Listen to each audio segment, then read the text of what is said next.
మనం 7 నూతనమైన సంగతుల గురించి 21, 22 అధ్యాయాల్లో మనం చెప్పుకున్నాం ఇంతకుముందు. అందులో 4 మనం ధ్యానం చేశాము. ఈ సాయంకాలం మిగిలిన 3టికి మనం రాబోతాం. మొదటిది మనం ధ్యానించింది నూతన భూమి, రెండవది నూతన ఆకాశం, మూడవది నూతన యెరూషలేం, నూతన పట్టణం, నాలుగవది నూతన జనములు. ఈ 4టిని గురించి మనం ధ్యానం చేస్తూ వచ్చాం. ఈ సాయంకాలం 5వది ఒక నూతన నది, 22వ అధ్యాయం 1వ వచనం. తర్వాత 6వది 2వ వచనంలో నూతన జీవవృక్షం, న్యూ ట్రీ ఆఫ్ లైఫ్. తర్వాత 7వది నూతన సింహాసనం, 22వ అధ్యాయం 3వ వచనం. దేవుని యొక్కయు గొర్రెపిల్ల యొక్కయు సింహాసనం. ఈ 7 నూతనమైన సంగతులు మనం చూస్తాం. వీటి మధ్యలో ఒక వాక్యం, ప్రకటన గ్రంథం 21వ అధ్యాయం 5వ వచనం. అప్పుడు సింహాసనాసీనుడైనవాడు, ఇదిగో సమస్తమును నూతనమైనవిగా చేయుచున్నానని చెప్పారు. ఆయన మరియు ఈ మాటలు నమ్మకమును నిజమునైనవి గనుక వ్రాయుమని ఆయన నాతో చెప్పుచున్నాడు అని. ఇక్కడ చెప్పేవాడు మన ప్రభు అయినటువంటి యేసుక్రీస్తు వారే. ఇదిగో నేను సమస్తమును నూతనముగా చేయుచు ఉన్నాను. రెండవది, ఆయన చెప్పిన మాటలు నమ్మకమైనవి, అవి నిజమైనటువంటివి అనేది కూడా ఇక్కడ మనకు అర్థమవుతుంది. ఎందుకంటే ప్రభువైన యేసుక్రీస్తు వారు ఆయన నమ్మకమైన వాడు. ప్రకటనలో ఆ మాట చూస్తాం, నమ్మకమైన సత్య సాక్షి, 1వ అధ్యాయంలో. తర్వాత ఆయన నిజం అంటే సత్యం.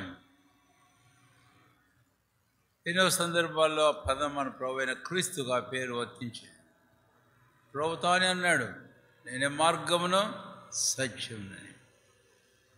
కాబట్టి ఆయన మాటలు సత్యమైనవి, అవి నిశ్చయంగా నిలిచుండేవి, అవి పొల్లైన సున్నైన పోకుండా నెరవేరేటివి. అవి ఎలాగ నెరవేరుతున్నాయో అనేది ఇప్పుడు మనం చూస్తూనే వస్తున్నాం. ఆ తర్వాత 5వ వచనంలో మనం చూస్తాం, మన ప్రభు అయినటువంటి యేసుక్రీస్తు వారు ఆ మాటలు చెప్పినప్పుడు యోహాను వ్రాయుమని ఆయన నాతో చెప్పుచూ ఉన్నాడు. కాబట్టి 3వదిగా ఆ మాటలు వ్రాయడానికి ఆజ్ఞాపించబడ్డాడు. అంటే యేసయ్య ఆజ్ఞాపించాడు యోహాను, ఈ సంగతి ఈ మాటలు రాయి. ఏ మాటలు రాయమన్నాడు? ఇదిగో నేను సమస్తమును నూతనమైనవిగా చేయుచున్నాను. రెండవది, మాటలు నమ్మకమైనవి, నిజమైనవి. వాడు 3వది మాట వ్రాసి అని అన్నాడు. ప్రభు ముద్రించమని చెప్పిన సందర్భాలు ఉన్నాయి. దానియేలుతో చెప్పినప్పుడు దేవుడు అన్నాడు, వీటిని ముద్రించు అని. అయితే యోహానుతో చెప్పినప్పుడు క్రొత్త నిబంధనకు వచ్చిన తర్వాత 100 సంవత్సరాల తర్వాత యోహానుతో వ్రాయుము అని అన్నాడు. వ్రాయుము అని అనడంలో ఎందుకు రాయబడ్డాయి అనే విషయాన్ని గురించి కూడా మనకు అర్థం కావాలి. ఈ భక్తుడు యోహాను ఒక మాట చెప్పాడు తన సువార్తలో 21వ అధ్యాయంలో.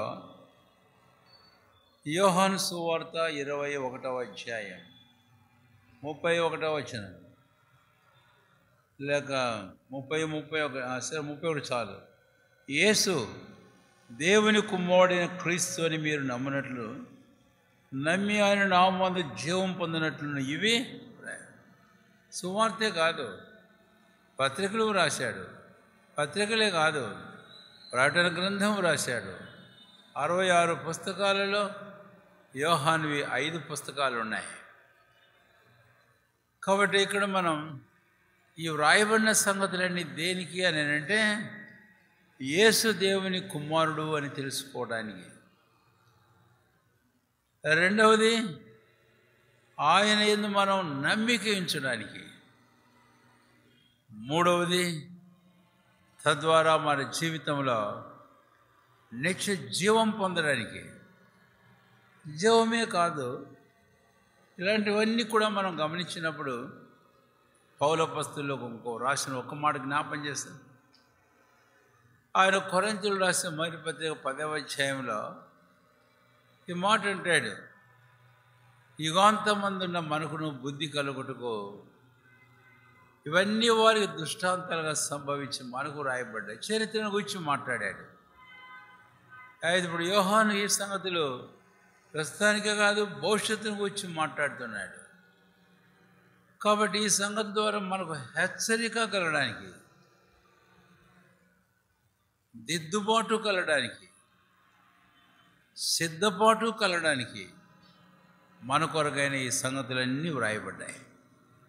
మనసులో ఉంచుకొని వాక్యంలోని ప్రతి పుస్తకం, ప్రతి అధ్యాయం, ప్రతి సందర్భం, ప్రతి వచనం మనం భక్తిపూర్వకంగా, ప్రార్థనాపూర్వకంగా చదవడం, ధ్యానించడం, వినడం, మన జీవితాలకు అన్వయించుకోవడం అనేది ఎంతో అవసరమైంది. సరే, ఇప్పుడు 5వ నూతన సంగతికి మనం వద్దాం. ప్రకటన గ్రంథం 22వ అధ్యాయం. మరియు స్ఫటికము వలె మెరుగునట్టి జీవజలముల నది అని. కాబట్టి ఇక్కడ ఒక నదిని మనం చూస్తాం. ఈ జీవజలముల నది, నది మాత్రమే కాదు, 6వది మనం జీవ వృక్షాన్ని గురించి మనం చూస్తాం. ఆ తర్వాత 7వది మనం నూతన సింహాసనానికి వచ్చి మనం చూస్తాం. అయితే ఒక మాట మనం ముందుకు పోకముందు మీకు జ్ఞాపం చేయాలని కోరుతున్నాను. 2వ వచనం మొదటి భాగం, ఆ పట్టణపు రాజవీధి మధ్యను ప్రవహించుట ఆ దూత నాకు చూపెను. కాబట్టి ఈ నూతన సంగతులను ప్రభువైన యేసుక్రీస్తు వారు తన దాసుడైన యోహానుకు చూపిస్తూ ఉన్నాడు. కాబట్టి నూతన భూమిని చూపించాడు, నూతన ఆకాశమును చూపించాడు, ఆ తర్వాత నూతన పట్టణాన్ని చూపించాడు, ఆ తర్వాత నూతన జనమును చూపించాడు. ఇప్పుడు నూతన నదిని, నూతన జీవ వృక్షమును, నూతన సింహాసనాన్ని యోహానుకు చూపిస్తున్నాడు. యోహాను చూస్తూ ఉన్నాడు. ఆయన ఎలాగో చూశాడన్న సంగతి మనం ఖచ్చితంగా చెప్పలేము. కానీ అయితే యోహాను అంటాడు, ఆ దూత నాకు చూపాడు, నేను చూశాను అని. సరే, వాటి గురించి ఇంకా కాస్త మనం ముందుకు వెళితే,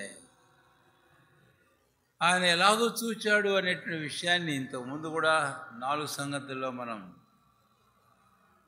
గమనించి ఉండొచ్చు.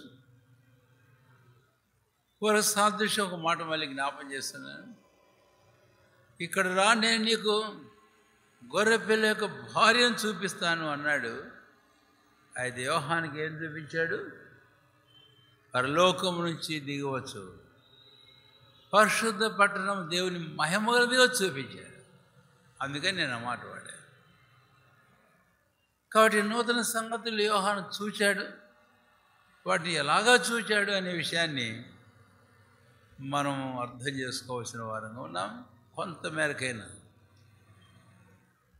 మరి ఒక పదం వాడతాను, ఇవన్నీ భౌతికంగా అలాగ ఉన్నట్టు చూశాడా, లేకపోతే ఇవన్నీ ఆయన ఒక సాదృశ్య రూపకంగా అలంకార రూపకంగా చూశాడా, యాజ్ సింబల్స్ ఏమన్నా చూశాడా? ఈ సంగతులు మనం తలంచాలా.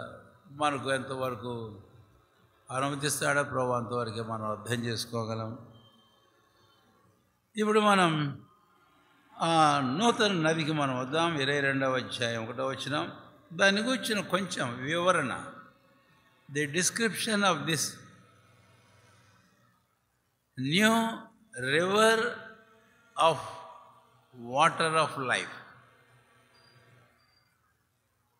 ఈ నూతన నది యొక్క జీవజలములు, ఒక రీతిగా చెబితే ది రివర్ ఆఫ్ లైఫ్. ఈ నది జీవపు నది అనేది మనం చూస్తాం. కొన్నిసార్లు ఈ భూప్రపంచంలో కొన్నిటిని గూర్చి ఒక మాట వాడుతుంటాడు, ఏమని? జీవ నదులు అని వాడతారు. జీవనదులు అంటే సంవత్సరం అంతా కూడా పారుతూ ఉంటుంది, దాంట్లో కాస్త కూస్తానో నీళ్ళు ఉంటుంటాయనే అలాంటి నదులన్నిటికీ జీవనదులు అంటారు. కానీ చాలా నదులు ఎండిపోతాయి. ఒకవేళ ఈ లోకపు నదులు కూడా జీవపు నదులని పిలువబడేవి కూడా ఎండిపోవచ్చేమో. కాబట్టి ఇది ఒక నూతన నది అని అన్నప్పుడు ఈ భూప్రపంచంలో ఎన్ని నదులైతే ఉన్నాయో వాటన్నిటికీ ఒక వేరైన విశేషమైన ఒక పెక్యూలియర్ రివర్ ఆఫ్ లైఫ్ అనేది మనకు అర్థమవుతుంది. రివర్ అంటే అందులో ఇక్కడ వ్రాయబడింది జీవజలములని. జీవజలములని అయితే ఒక మాట వాడుతున్నాను, సందర్భం ఒకటి జ్ఞాపం చేస్తున్నాను.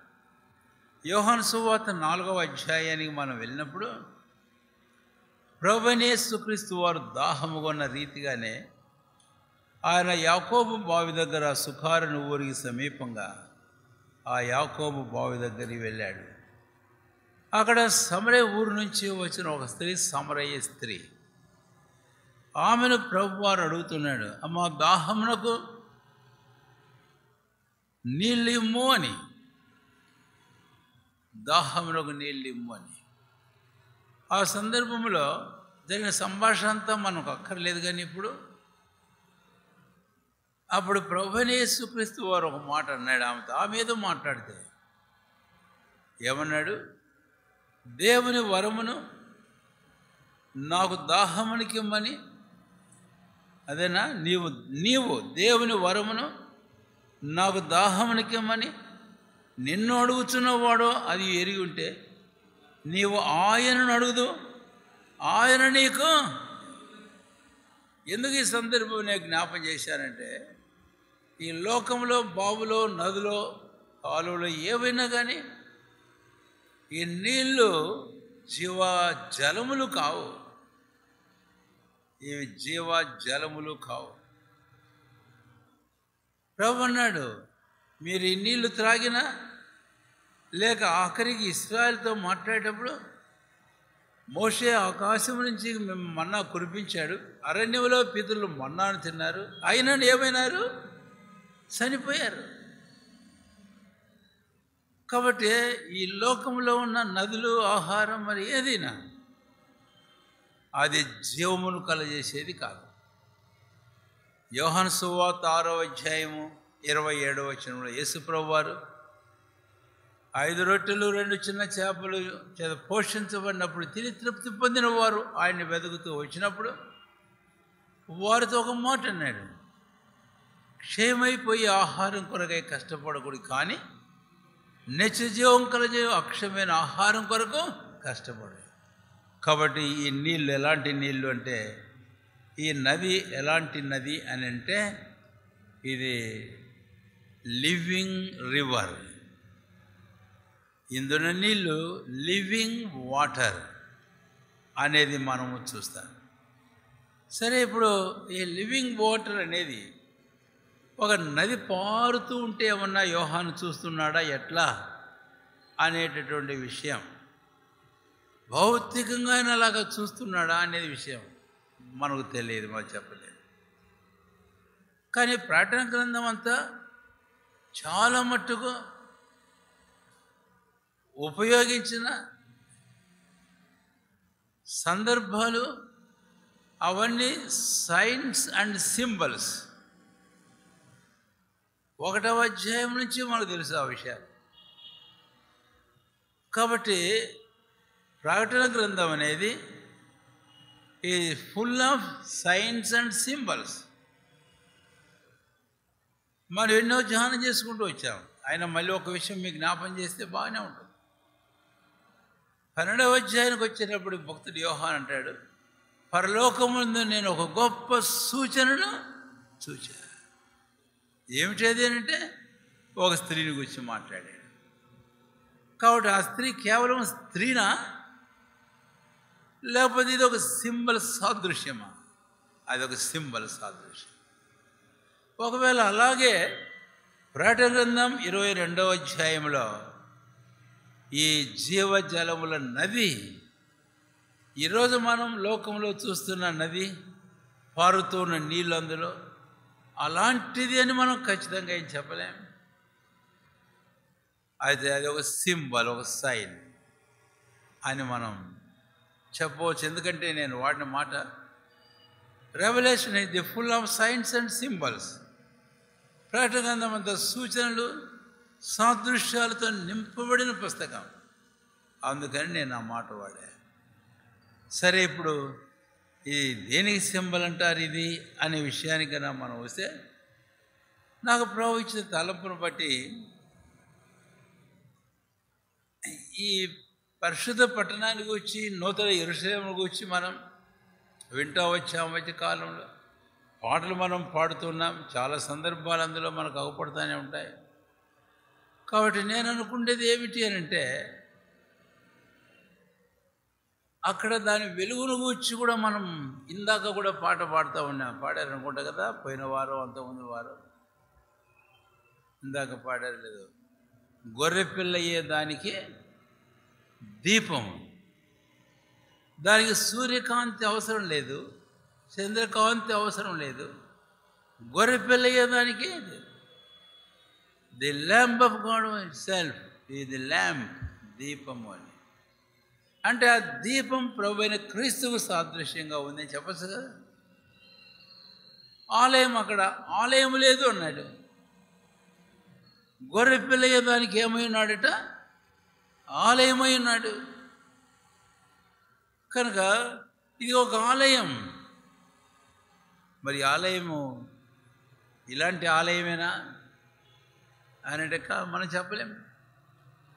అయితే ఇక్కడ వాడబడిన మాట చూస్తే అది కేవలం భౌతికంగా మన కంటికి, యోహాను కంటికి పడేట ఒక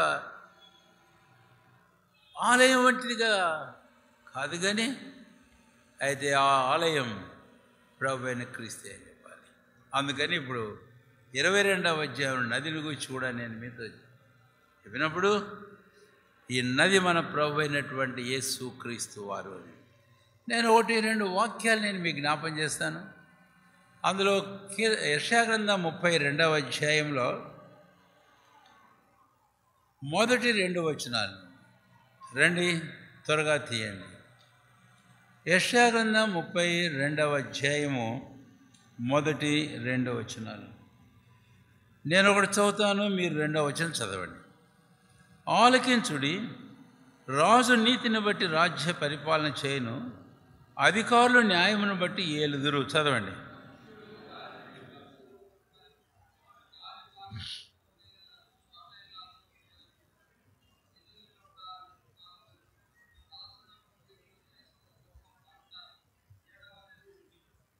కాబట్టి ఇక్కడ మనుష్యుడు అనే మాట చూస్తాం.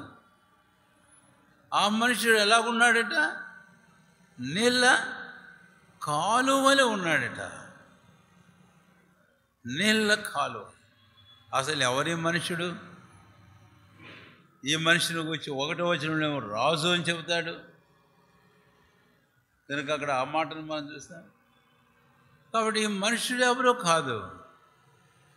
ఈ మనుష్యుడు ఇప్పటికింకా శరీరధారి కాలేదు. కానీ అయితే ఒక దినం వచ్చింది, ఆయన శరీరధారి అయి ఆయన మనుష్యుడని సంబోధించబడ్డాడు. పిలాతు యోహాను సువార్త 19వ అధ్యాయంలో ఇదిగో ఈ మనుష్యుడు, బిహోల్డ్ దిస్ మ్యాన్, యేసయ్యను వారి ముందు నిలబెట్టి ఇదిగో ఈ మనుష్యుడు ఒక మాట అన్నాడు. రెండవది, బిహోల్డ్ యువర్ కింగ్, ఇదిగో మీ రాజు. ఆ 2 పదాలు ఇక్కడ మనకు వస్తాయి. కాబట్టి మన ప్రభు అయిన యేసుక్రీస్తు వారు ఇక్కడ మనం 32వ అధ్యాయం 2వ వచనంలో ఒక నది, మనుష్యుడు ఎలాగున్నాడంటే అండి, 2వ వచనం, నీళ్ళ కాలువలు ఉన్నాడు. కాబట్టి ఆ ప్రభు అయిన క్రీస్తుకు ఇది సాదృశ్యం అని ముందు నేను మీకు ఒక మాట జ్ఞాపకం చేస్తున్నాను. అక్కడ 22వ అధ్యాయము మనము 1వ వచనంలో ఆ నదిని గూర్చి మనం చెప్పుకుంటాము. తర్వాత ప్రభువైన యేసుక్రీస్తు వారిని మనం చెప్పినప్పుడు ఈ నదిని గూర్చి వ్రాయబడిన 2-3 మాటలు ఇంకా 1-2 సందర్భాల్లో నేను మీకు జ్ఞాపం చేయాలని కోరుతున్నాను. ఇక్కడ నుంచి మనం మొదలు పెడితే, what is the speciality of the పెక్యులియారిటీ of this river of life? ఈ జీవనది, జీవజలముల యొక్క ఒక ప్రత్యేకత, ఒక విశేషత ఏమిటి అనంటే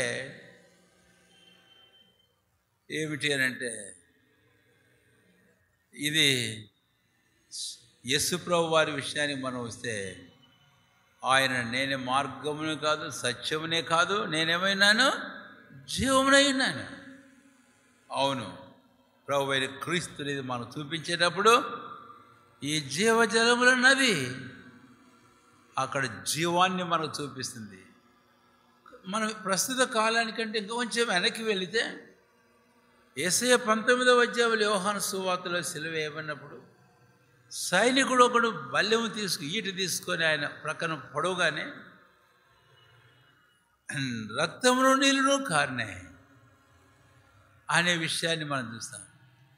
రక్తమేమో పాప పరిహారార్థమైన క్రైమ్ అయితే, నీళ్ళేమో తత్ఫలితంగా విశ్వసించు వారికి కలగబోవు నిత్య జీవాన్ని మనకు చూపిస్తుంది. నిత్య జీవాన్ని. కాబట్టి అందును బట్టి నేను ఈ నది, జీవజలముల నది మన ప్రభు అయిన యేసుక్రీస్తు వారు. ఒకవేళ మీకు ఒక తలంపు వస్తుందేమో, ఈనాడైతే ప్రభు అయిన క్రీస్తు జీవజలముల నది మనకు జీవం ఇవ్వాలి, మరణంలో వచ్చి మన జీవనం దాటించాలి, మనకు సమృద్ధి అయిన జీవం, నిత్య జీవం మనకి ఇవ్వాలి. అక్కడ ఎందుకు అని మనం అంటాం. అక్కడ నేను ఈ మాట వాడుతున్నాను.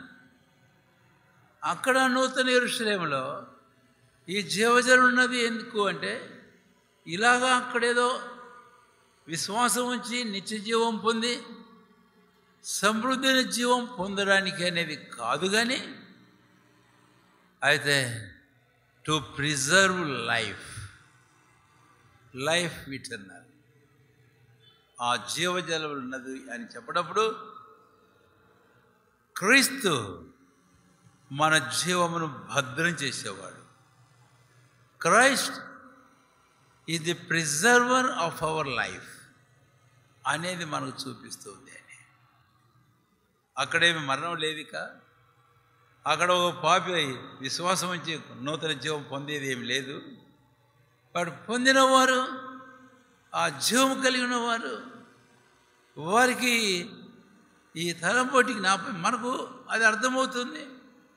కాబట్టి అక్కడ ప్రభువైన క్రీస్తుని మనం చూస్తే, it is not only the source of life giving, but it is also the source of life preserving. జీవమును భద్రం చేయడం. ఈ విషయానికి వచ్చినప్పుడు పాత నిబంధనలు ఒక మాట జ్ఞాపం చేస్తారు. ప్రభు అయిన దేవుడు ఆయన ఆదికాండం 6వ అధ్యాయంలో ఈ లోకం యావత్తు తుడిపి పెట్టాలన్న తీర్మానానికి వచ్చినప్పుడు నోవహుతో దేవుడు మాట్లాడేటప్పుడు ఆయనతో ఆ సంభాషణలో ఒక మాట మనకు ఉందనుకుంటున్నాను. 6వ అధ్యాయము ఆదికాండములో 17వ వచనం, ఇదిగో నేను జీవవాయువులుగా కాదు 19వ వచనం, మరియు నీతో కూడా వాటిని బ్రతికించి ఉంచుకొనుటకును, అన్నమాట బ్రతికించి ఉంచుకొనుటకును. అంటే ప్రభు భూమి మీద ఏమైతే ఉందో ఆ నోవహు కుటుంబం ఇంకా సృష్టించిన ఆ జంతు పశువాదులు పక్షవాదులన్నీ కూడా ఆ జీవాన్ని ప్రభు అయిన దేవుడు ప్రిజర్వ్ చేస్తున్నాడు. అది అంటే అక్కడ తలంపు ఇక్కడ ఒక ఊరికి ఒక ఉదాహరణ మీకు జ్ఞాపం చేశాను. కాబట్టి మన దేవుడు మన ప్రభు అయిన యేసుక్రీస్తు వారు ఆ జీవజల నది అని అన్నప్పుడు is not only the source of life giving eternal life giving, but is also the source of life preserving అనేది ఇక్కడ మనం 22వ అధ్యాయంలో చూస్తాం. అది ఒక్క తలంపు. అక్కడే మరొక తలంపు ఈ నదిని గురించి నేను మీకు జ్ఞాపం చేయాలని కోరుతున్నాను. కీర్తన గ్రంథం 46వ అధ్యాయం 46వ కీర్తన గ్రంథం దయచేసి రండి.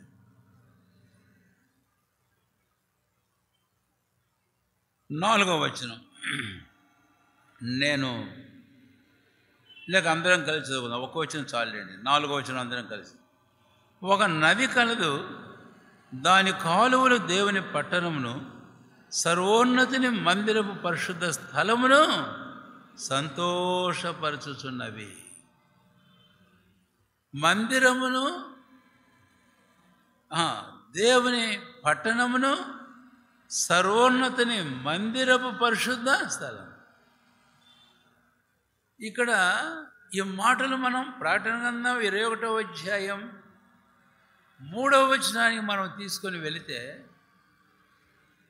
ఇదిగో దేవుని నివాసము మనుషులతో కూడా ఉన్నది, ఆయన వారితో కాపురం ఉండదు.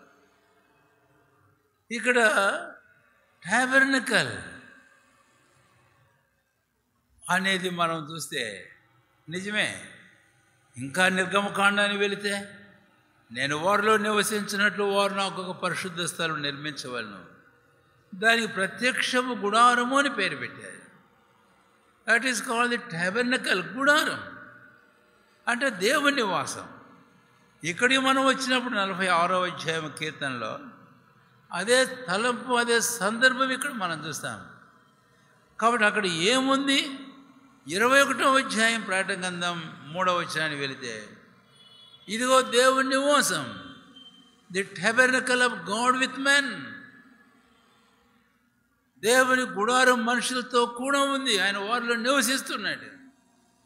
ఈ తలంపులు హృదయంలో ఉంచుకొని ఇప్పుడు 4వ వచనానికి మనం వస్తే, ఒక నది కలదు, ఆ నది ఎక్కడుంది? దాని కాలువలు దేవుని పట్టణమును, సర్వోన్నతిని పరిశుద్ధ మందిర పరిశుద్ధ స్థలమును ఏం చేస్తుందంట? కాబట్టి 2వ తలము నేను చెబుతున్నాను. ప్రభు అయిన క్రీస్తు నది అన్నప్పుడు అందులో ఒక సాదృశ్యాన్ని చూసాం, జీవము. ఇప్పుడు 2వ సాదృశ్యాన్ని మనం చూస్తున్నాం. ఏమిటి అనంటే, ఆ నది ఏం చేస్తుంది?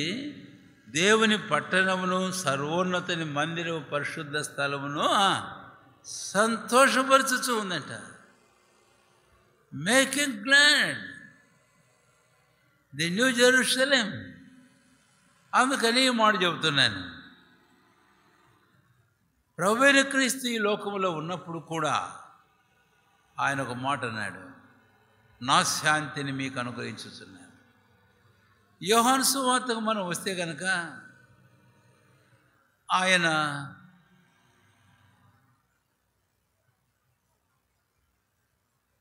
నా సంతోషమును మీకు అనుగ్రహించుతున్నాను, నా సంతోషం మీ యందు పరిపూర్ణం కావాలని నేను. ఈ లోకంలో ప్రభు ఆ సంతోషాన్ని మనకి ఇస్తున్నాడు, ఆనందాన్ని అనేది ఒకటి మనం చూస్తాం.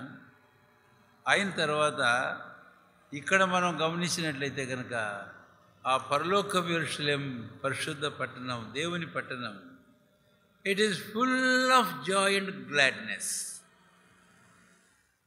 21వ అధ్యాయం 3వ వచనాన్ని మనం వచ్చినప్పుడు అక్కడ ఈ పదాలని మనం చూద్దాం. అక్కడ ఏడుపైనను దుఃఖమైనను వేదనైనను ఇక లేదు. ఈ మొదటి సంగతులు అన్నీ గతించిపోయినాయి.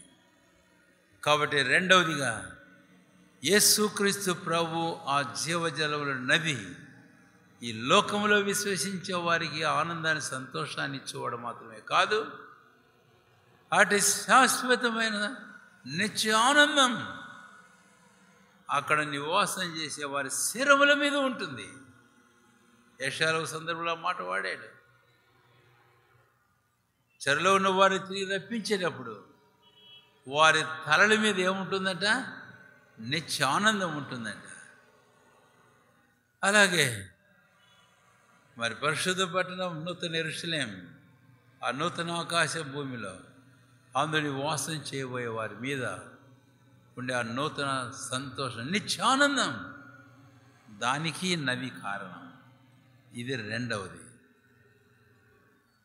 దాని ఒకవేళ ఇంకెక్కువ తలపులను చెప్పను, ముందుకు వెళ్దాము. అది ఇక్కడే నేను ఇంకొక వాక్యం కలుపుతాను మీకు. అదేమిటి అని అంటే యెషయా గ్రంథం 66వ అధ్యాయం 12వ వచనం. యెషయా గ్రంథం 66వ అధ్యాయము 12వ వచనం. ఇక్కడ ప్రభువైన దేవుడు తన సమాధానాన్ని గురించి మాట్లాడేటప్పుడు ఏ సాదృశ్యం వాడాడండి? నదిని వాడాడు. యెషయా గ్రంథం 66వ అధ్యాయం 12వ వచనం అందరం కలిసి చదువుకుందాం. 66:12. యెహోవా ఇలాగ సెలవిచ్చుచున్నాడు, ఆలకించుడి, నది వలె సమాధానమును ఆ మీదకు పారజేయుదును. మీరు జనముల ఐశ్వర్యమును అనుభవించినట్లు ఒడ్డు మీద పొర్లిపారు జల ప్రవాహం వలె మీ యొద్దకు దాని రాజేతును, మీరు చంకను. కాబట్టి నది వలె సమాధానమును ఆమె యొద్దకు పారజేయును. కాబట్టి నూతన యెరూషలేము, దేవుని పరిశుద్ధ పట్టణం, అందు సమాధానం నది వలె ఉంటుంది. అదే రెండవ తలంపులోనే దీన్ని మీకు జ్ఞాపం చేశాను. మూడవది ఇంకొకటి మాత్రం జ్ఞాపం చేశాను. ఈ నదికి మనం వచ్చేటప్పుడు వాస్తవంగా ఈ నది జలాలు ఈ లోకంలో కూడా నీళ్ళు అనేటటువంటివి నేను అనుకుంటాను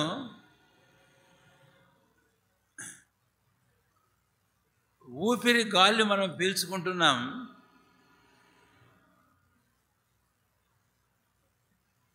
అది చాలా అమూల్యమైనది. తర్వాత ఈ భూలోకంలో మనం అనుభవించే వాటిని గురించి నేను మాట్లాడితే the most precious thing is the water. అంటే చాలా ప్రశస్తమైనటువంటిది నీరు. ప్రభువైన దేవుడు దాహాన్ని గురించి మాట్లాడుతూ వచ్చే సందర్భాలు మనకు చాలా ఉన్నాయి. దాన్ని బట్టి మనం గమనిస్తే యెషయా గ్రంథంలో సందర్భంలో మాట్లాడుతూ దీన దరిద్రులు నీళ్లను వెదకుచూ ఉన్నారు,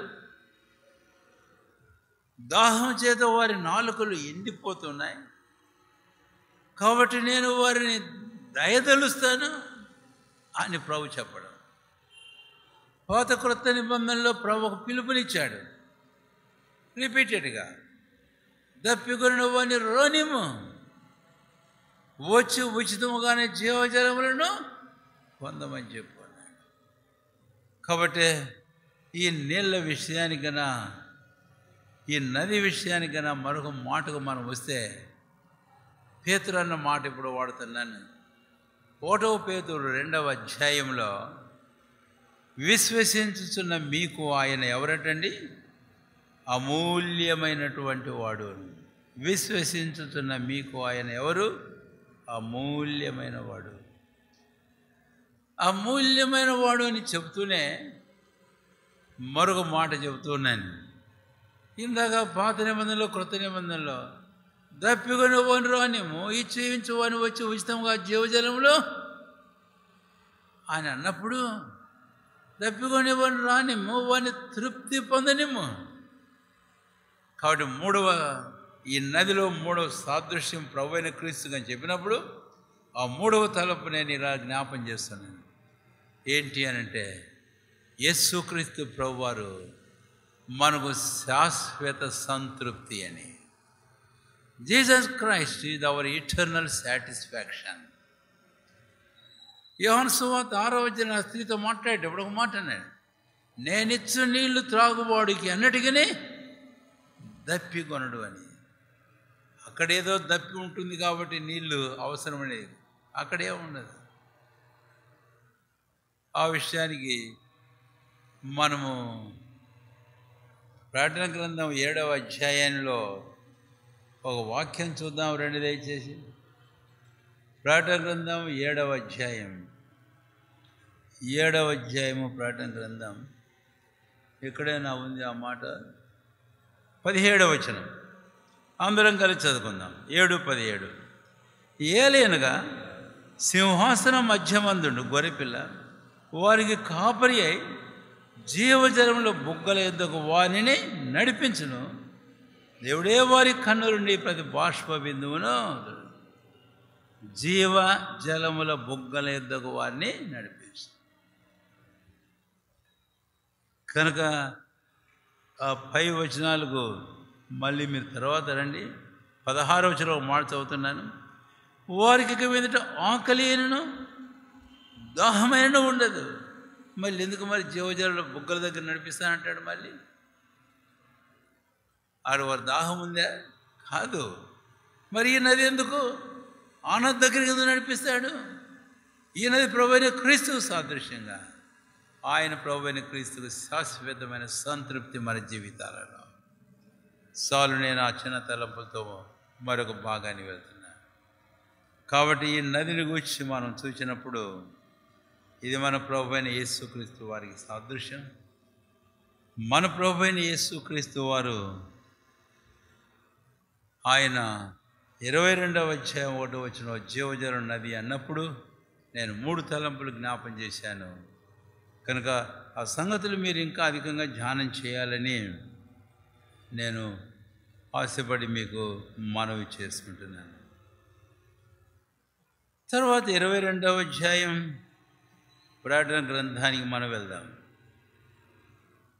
దేవుని యొక్క గొర్రెపిల్లకు సింహాసనం వద్ద నుండి ఆ పట్టణపు రాజవీధి మధ్యను ప్రవహించుట అది నాకు చూపెను. 3వ వచనం ఆ నది యొక్క క్షమించండి, ఇక్కడ ఒక పదం ఉంది, రైట్, 1వ వచనంలోనే 22:1 మరియు స్ఫటికము వలె మెరయునట్టి జీవజలముల నది. చాలంతే.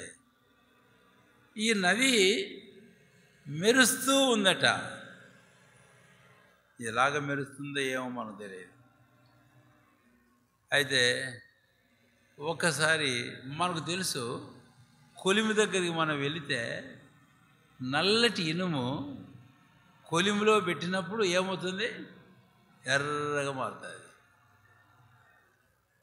ఒకసారి బిలాయ్ స్టీల్ ప్లాంట్కి వెళ్ళా.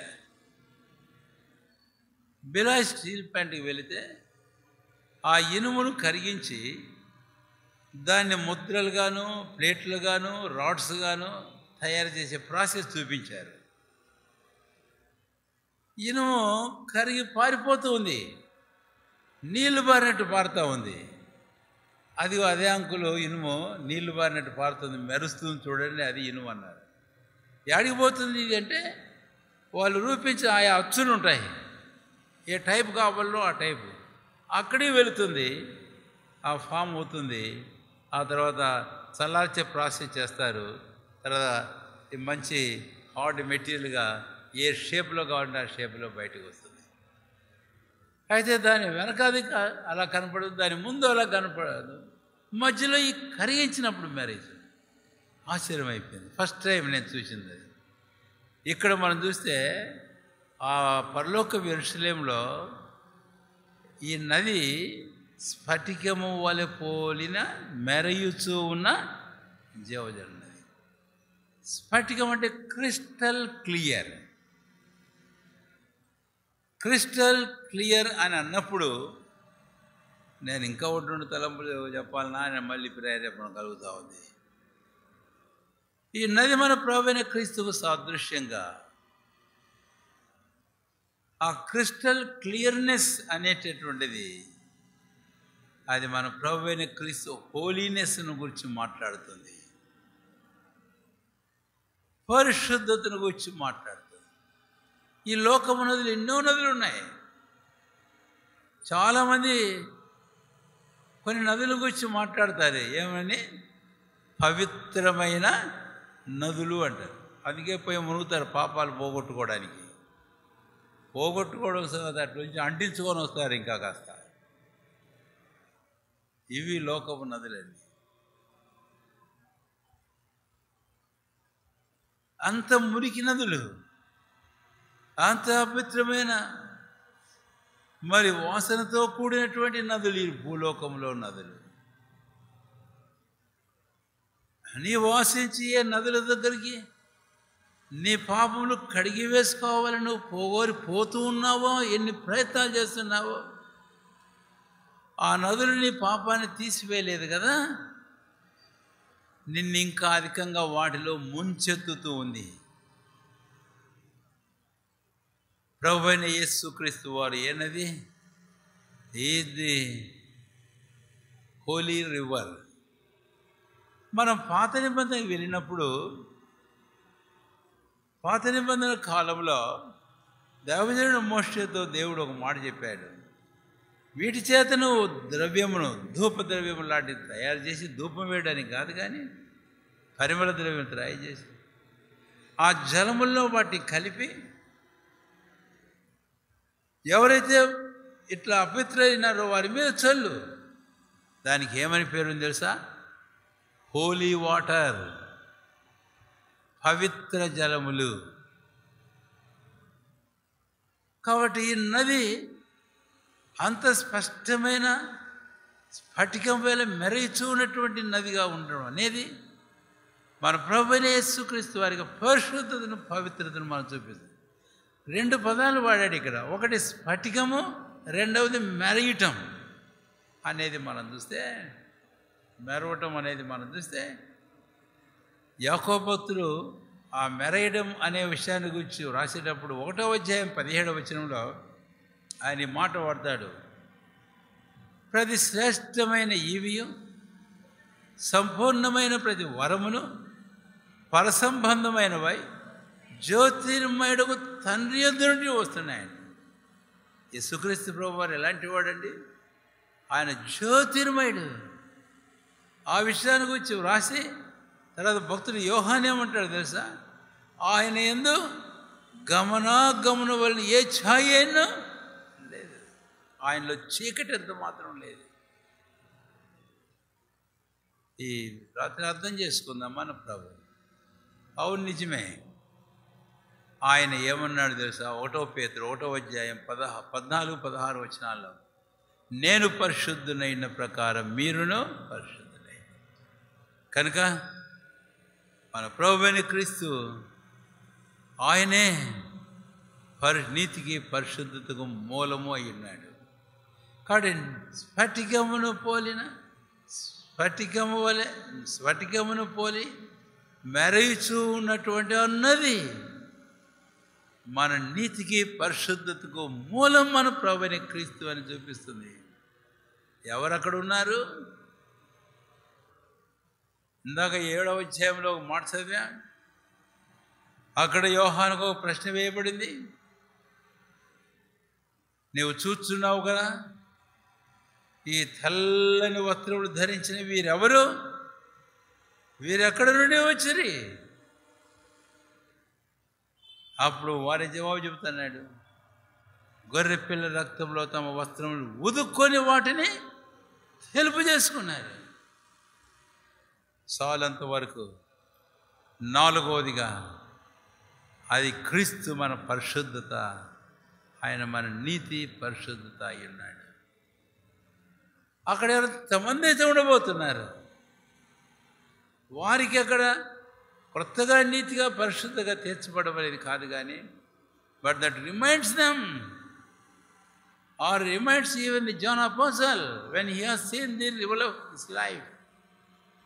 ఈ 4వ తలంపు ఇక్కడ నదిని గురించి మనం చూస్తాం. ఇంకొకటి చెప్పి ముందుకు వెళ్తాం.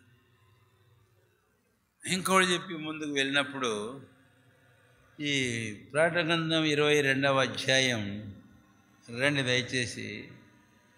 22వ అధ్యాయము ప్రకటన గ్రంథం 2వ వచనం. 2వ వచనం, దేవుని యొక్కయు గొర్రెపిల్ల యొక్కయు సింహాసనం వద్ద నుండి ఆ పట్టణపు రాజవీధి మధ్యను ప్రవేశం. ఒక మాట మీరు గుర్తుంచుకొని దాని గురించి ఇప్పుడే వ్యాఖ్యానం చేయడం. ఈ నది ఎక్కడ పుట్టింది? ఈ లోకమున్న నదులు ఎక్కడో కొండల్లో పర్వతాల్లో అక్కడ ఇక్కడ పుడుతాయి. అవి పారుతూ ఉంటే నదులు ఇలాగా. అయితే ఈ నదికి మూలం ఎక్కడ? What is the origin of this river of life అనేది మనం గమనిస్తే 1వ వచనంలో దేవుని యొక్కయు గొర్రెపిల్ల యొక్కయు సింహాసనమునొద్ద నుండి. సరే, దాని గురించి వ్యాఖ్యానం చేయను అనుకున్నాము.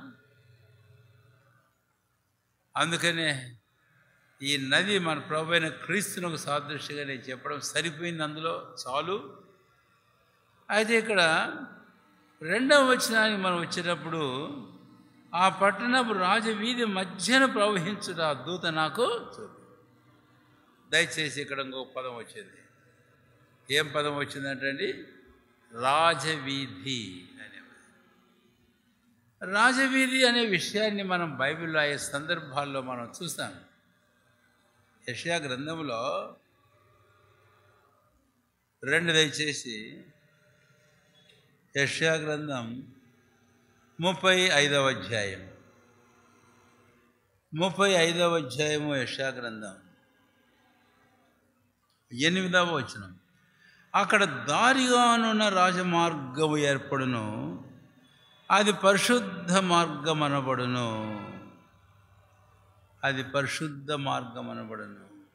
చివరికి వస్తే 3 లైన్లు దానిలో నడుచు త్రోవను తప్పక ఎందరు. అక్కడ రాజమార్గం ఒకటి ఏర్పడు. గుర్తు దీని గురించి ఆ మధ్య ఇక్కడ నేను ప్రసంగించాను ఏమో అని, కానీ 1-2 స్థలాలు ఈ విషయాన్ని గురించి నేను ప్రసంగించాను. దాని గురించి అంతా మనం కులంగా చూడకపోయినా రాజమార్గం అక్కడ మనం ఏం చూసాము? ప్రకటన గ్రంథం 22వ అధ్యాయంలో రాజవీధి అని మనం చూసాం. దేన్ని అంటామండి రాజవీధులు, రాజమార్గాలు? అందుకే యెషయా గ్రంథం 35వ అధ్యాయం 8వ వచనంలో వాడిన రాజమార్గం అనే పదానికి ఇంగ్లీష్లో ఏముందంటే there shall be a highway. Highway అన్నాడు. రాజమార్గం ఒక ఉన్నతమైన ఎత్తైన మార్గం. ఈ విషయాన్ని గురించి మనం చెప్పుకునేటప్పుడు మళ్ళీ మన ప్రభువైన యేసుక్రీస్తు వారు ఇక్కడ కనపడతాడు. యోహాను సువార్త 14వ అధ్యాయం 6వ వచనం, నేనే మార్గమును అని. కాబట్టి ఆ నూతన యెరూషలేము పరిశుద్ధ పట్టణంలో ఒక చక్కని రాజమార్గం, తెన్ననిదైన రాజమార్గం అక్కడ కనపడుతూ ఉంది అని. కనుక ఇది మనకు ఏం చూపిస్తుంది? మన ప్రభు అయిన యేసుక్రీస్తు వారు, ఆయన మనకు మార్గం.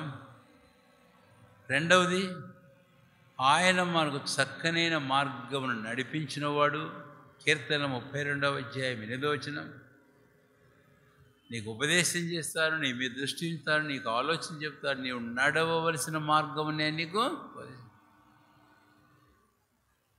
యెషయా గ్రంథాన్ని మనం వస్తే, ఇదే త్రోవ, దీనిలో నడువుడి, కుడికి కానీ ఎడమకు కానీ తొలగుడి, వెనక నుంచి నీ చెవులకు ఒక శబ్దం వినపడుతుంది అని మనం చూస్తాం. ఇక ఎన్నో సందర్భాలు.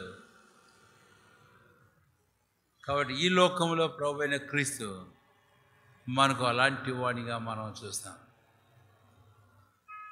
అయితే అక్కడికి మనం వచ్చినప్పుడు ఆ రాజమార్గం మన ప్రభు అయిన యేసుక్రీస్తు వారిని మనకు చూపిస్తూ,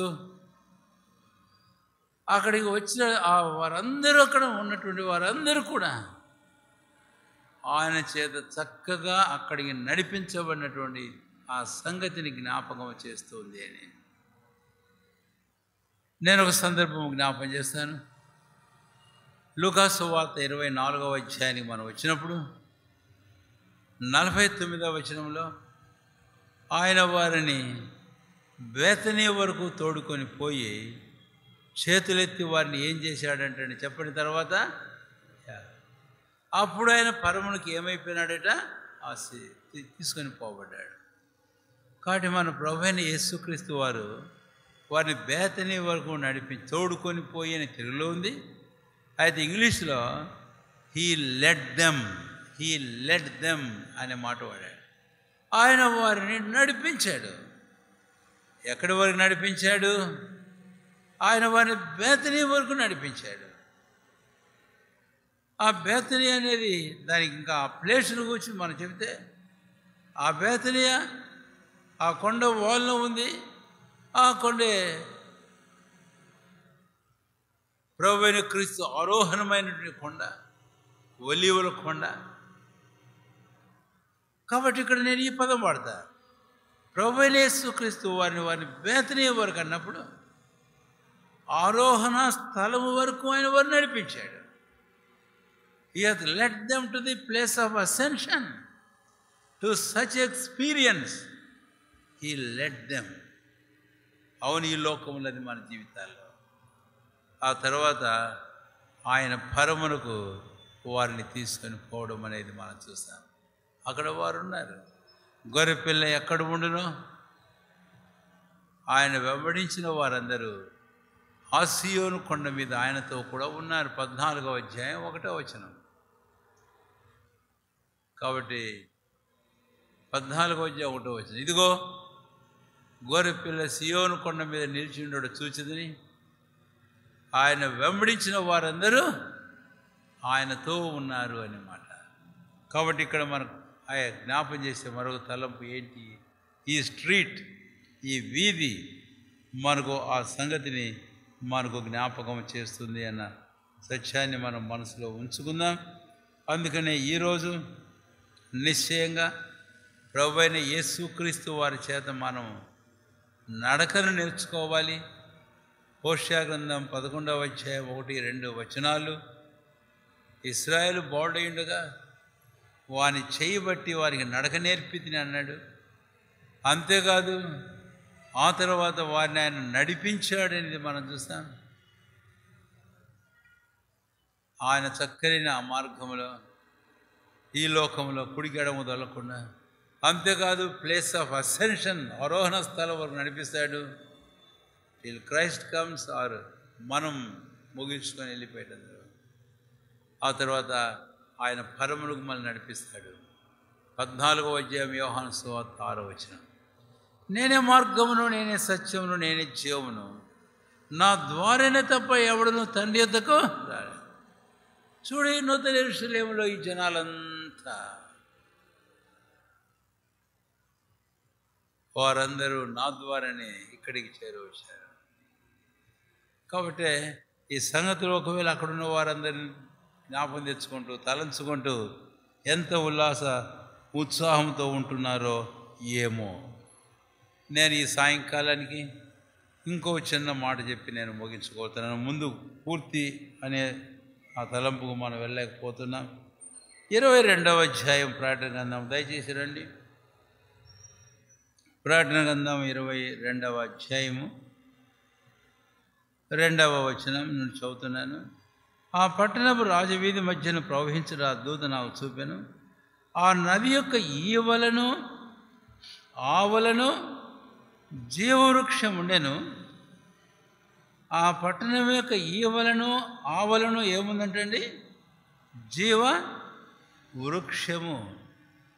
బైబిల్ మనం క్షుణ్ణంగా చదవాలి. అసలు ఈ నది పొడుగు ఎంతన్నా కానీ నదికి 2 వైపులు ఉన్నాయి.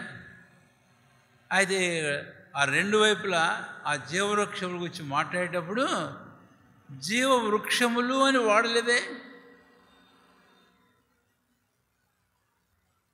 జీవవృక్షం అని ఒక్కటి వాడాడే.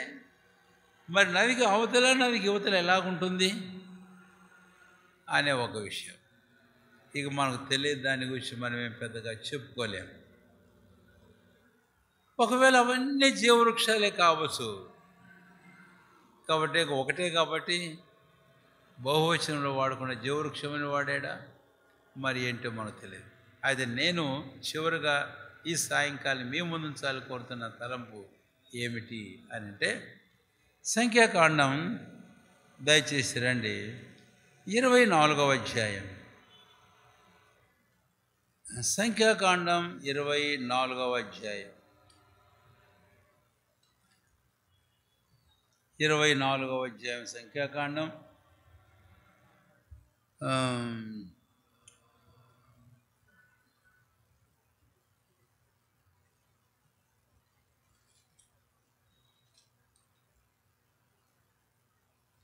రైట్, 24వ అధ్యాయం 5వ వచనం, 5వ వచనం, 6వ వచనం అందరం కలిసి చదువుకుందాం. 2 వచనాలు. యాకోబు నీ గుడారములు, ఇశ్రాయేలు నీ నివాస స్థలములు ఎంతో రమ్యమైనవి, వాగుల వలె అవి వ్యాపించినవి, నదీ తీరమందలి తోటల వలెను, యెహోవా నాటిన అగరు చెట్ల వలెను, నీళ్ళ ఎద్దరున్న దేవదారు వృక్షముల వలన అవి ఉన్నాయి. ఈ 5, 6 వచనాలు మనం తీసుకొని వెళ్ళి ప్రకటన గ్రంథంలో ఇందాక 22వ అధ్యాయంలో ఆ నది, ఆ జీవవృక్షం, నదికి ఆవల ఇవల జీవవృక్షం ఉండేను. కాబట్టి ఇలాగా ఆ నది ఒడ్డంతా మనం చూస్తాం. బిలాము బాలాకు ప్రేరేపణ చేత దుర్లాభాపేక్షతో ఇశ్రాయేల్ని శపించ వెళ్ళినప్పుడు దూరం నుంచి వారిని చూస్తే వారు ఎలా కనపడ్డారంటండి? చెప్పండి, ఎలా కనపడ్డారు? ఇక్కడ వాడాడు కదా, వాళ్ళు వాళ్ళ నివాసం వారు ఉండేది ఎలా కనపడిందంటే వాగుల వలె, నదీ తీరములు, తర్వాత యెహోవా నాటిన అగరి చెట్లు, నీళ్ళ యొద్ద దేవదారు వృక్షములు అలాగా కనపడుతున్నాయట. సరే, అంటే ప్రకటన గ్రంథం 22వ అధ్యాయంలో ఉన్నట్లే మనకి ఇక్కడ కనపడుతుంది. కానీ చెట్ల పేర్లు ఏదన్నా కానీ బట్ ది పిక్చర్, ఆ దృశ్యాన్ని మీరు దయచేసి ఊహించి ఇక్కడ ఈ దృశ్యాన్ని 22వ అధ్యాయానికి దృశ్యాన్ని తీసుకొని వెళ్ళి మనం పోల్చి చూద్దాం. చూచినప్పుడు అసలు ఈ చివరి తలంపు ఏంటి నేను మీ ముందు కోరేది ఏంటి అంటే 5వ వచనం. యాకోబు నీ గుడారములు, ఇశ్రాయేలు నీ నివాస స్థలములు ఎంత హౌ అమియబుల్ ఆర్ దై టాబెర్నకల్. యాకోబు నీ గుడారములు ఎంత రమ్యంగా ఉన్నాయి. ఇలాంటి మాట కీర్తనాకారుడు 84వ కీర్తనలో వాడినట్లుగా మనం చూస్తాం. రండి దయచేసి 84వ కీర్తన. ఇది కోరహు కుమారుల కీర్తన. దేవుని మందిరం గురించి వారు మాట్లాడేటప్పుడు 1వ వచనం, సైన్యములకు అధిపతిగా యెహోవా నీ నివాసములు ఎంత రమ్యములైనవి, యెహోవా మందిరావరణములను చూడవలని నా ప్రాణం ఎంతో ఆశపడుతుందట. సరే, సైన్యములపతి యెహోవా నీ నివాసములు ఎంత. ఇక్కడ ఇంగ్లీష్లో అంటాడు ఏమని, నివాసములు అన్నప్పుడు దట్ హెవెర్నకల్స్, నీ గుడారములు ఎంత. యాకోబును గురించి సందర్భంలో గుడారాలు, ఇక నివాసంలో అదే తలంపు. ఇప్పుడు మనం ప్రకటన 21వ అధ్యాయానికి వెళితే ఇదిగో దేవుని నివాసం మనుషులతో కూడా ఉన్నది. నూతనమైన పరలోక యెరూషలేం, the city of the living God, దేవుని పరిశుద్ధ పట్టణం, నూతన యెరూషలేం. కాబట్టి ఈ చివరి తలముగా సాయంకాలం ఇక్కడ మనం చూసినప్పుడు అది సౌందర్యాన్ని చూపిస్తుంది. ఈ లోకంలో కట్టబడిన ప్రత్యక్షపు గుడారం అనేది లోపలికి సౌందర్యం, పైకి మాత్రం సౌందర్యంగా కనపడదు. ఆ తర్వాత షిలోహులో మందిరం గూర్చి, అది కూడా గుడారమే. తర్వాత సొలొమోను మందిరం కట్టాడు. దానికంటే ముందు అలాంటి ఆలయం ఒక్కటి లేదు. దాని తర్వాత కూడా ప్రపంచంలో ఏ ఆలయము లేదు. అంటే వారికి అన్ని ఆలయాలు కూడా ఏమీ లేవు. అర్థమైందా? సరే, ఇప్పుడు ఇక్కడ ఒక ఆలయాన్ని చూస్తాం. ఇక్కడ దేవుని గుడారమును, మనుషులతో దేవునితో మనుషులు నివాసం చేయడం, ఆ నూతనమైన యెరూషలేము అనే పరిశుద్ధ పట్టణాన్ని మనం చూస్తే దాని సౌందర్యం కనపడుతుంది. అందుకనే ప్రకటన గ్రంథం 21వ అధ్యాయము 2 దయచేసి ఆ మాట చదువుదాం.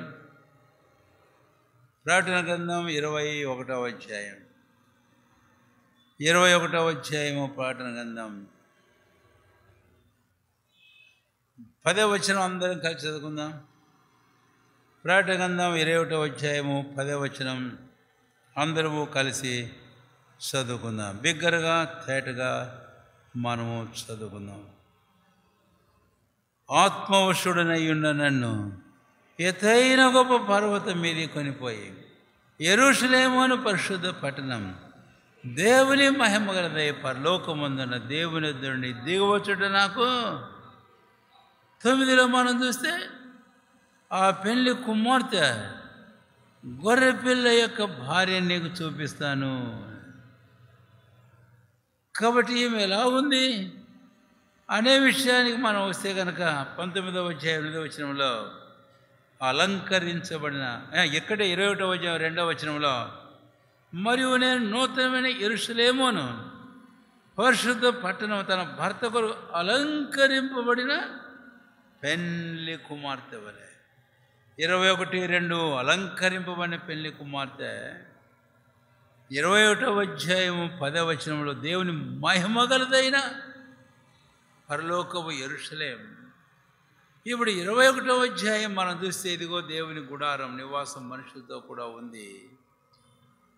22వ అధ్యాయంలో దాని కాలువ, అంతేకాకుండా దాని చెట్లు, అటువైపు ఇటువైపు చెట్లు, ఇవన్నీ చూస్తే బిలాము ఇశ్రాయేలును వారి గుడారములను దేవుడు వారి మధ్య ఉన్నాడు.